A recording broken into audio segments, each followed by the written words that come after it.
আমি জীবনে দুটি বিয়ে করে অনেক বড় বিপদে পড়ে যাই। আমার বউ দুটো ছিল অনেক বেশি ডাইনি। তারা আমার টাকাগুলো মেরে দেওয়ার জন্য আমাকে কুয়োর মধ্যে ফেলে দেয় এবং হত্যার চেষ্টা করে, কিন্তু ভাগ্যক্রমে আমি বেঁচে যাই।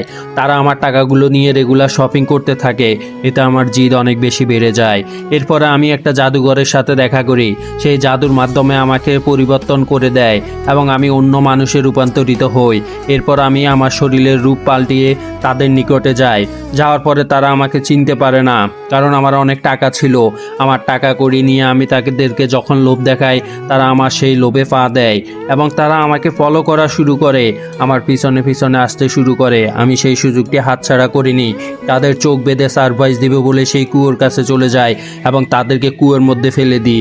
এতে করে তারা অনেক কষ্ট পায় এবং সেখানে বিপদে পড়ে মারা যায়। এরপর আমি আমার বাড়িতে চলে আসি এবং যখন আমার লকার খুলি, দেখি আমার লকারে কোনো টাকা নেই। তোমরা লাইক এবং সাবস্ক্রাইব করলে টাকা চলে আসবে।